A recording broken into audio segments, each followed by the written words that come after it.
Hey guys, welcome back to Pink K-Pop Academy. Today we're going to be covering the basics of popping within K-pop. Okay, so let's get started. So the first thing about this is that popping is actually a whole genre of dance by itself, like a whole thing. And I'm not going to disrespect that genre by claiming that I am an expert in it. I'm not. The only popping I have experience of is in relation to K-pop. So that's what I'm teaching you right now. I'm not teaching you the basic foundations of popping as a whole, okay, because that's not what I'm specialized in. And if that's something you're looking for, there are, I'm sure, plenty of very, very talented teachers on YouTube to help you with that. But what we're looking at is where this relates to K-pop specifically, because that's what I'm trained in, that's what I'm confident in, and that's what hopefully you guys are here for. So to get started, the most important thing about popping is awareness of the muscle that you're trying to use. And the way we build awareness of it is by making it hurt. So the first thing you're going to do is stick the arm out. No, I'm not making it hurt, making it uncomfortable. Stick an arm out, any arm, pick an arm, okay? We're going to go for a full arm pop here, okay? So stick the arm out.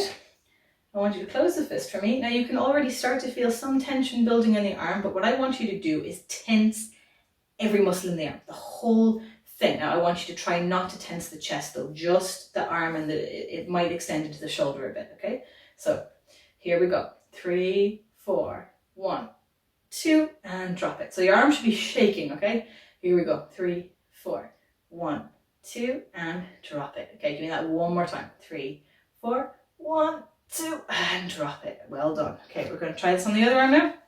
Give this one a bit of a break. This time we're just going to hold that tension for 1 beat instead of 2. Okay, ready?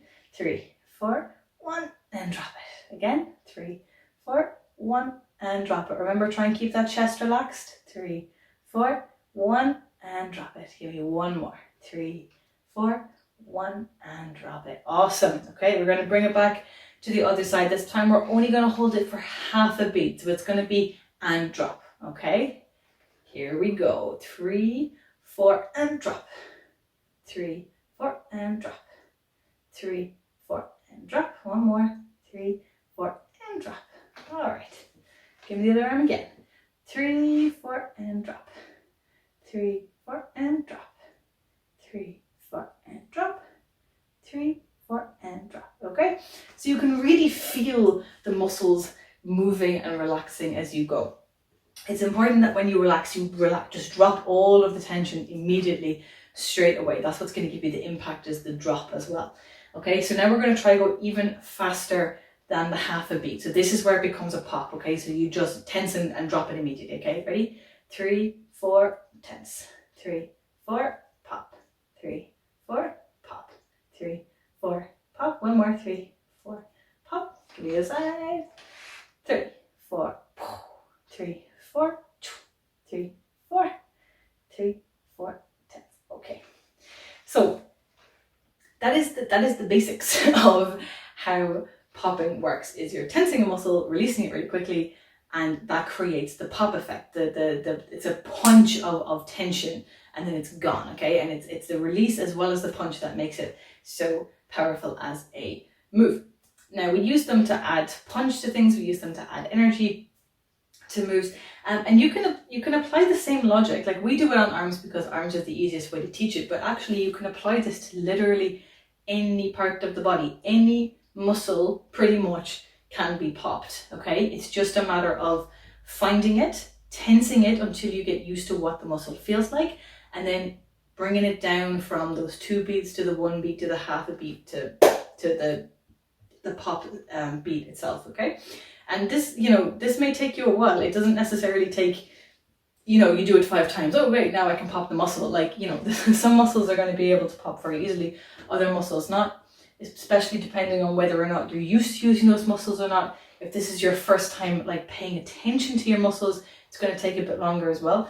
But it is so good for your dancing if you can learn to have that muscle awareness, and popping is a great way to practice muscle awareness because you need it, and it looks so good when you get the hang of it. All right, so what I'm going to give you here is another little exercise to practice. So this is a pop and go, okay, is what this is called. So what you're going to do, we're going to get both arms, okay, and you're going to just pop them in the center, okay, And then you're going to use the outer muscles here, okay, to pop and pull the arms outwards. And you're going to do the same thing to bring them back in, okay? So you pop and pull, okay? So we'll just do a few of these together. 3, 4, pop and pop and pop and pop. You can also do these up, pop and back down, up and down, okay? And what's good about the pop and go thing is that it helps to train the various parts of your arm for popping, okay? So you're not just standing there tensing the whole arm, you're moving around, you're changing which muscles are being used each time. So I'm giving you that because that's a really good thing to practice if you're trying to improve your K-pop popping, okay? It's a good thing to practice. So I'm gonna leave it at that for now because that's the basics of it, okay? And I don't want to give you guys too much to do right now. We may have a follow-up video later to help you guys with like the next level of popping stuff, but that is your basics for today. I hope it was helpful and I'll see you next time.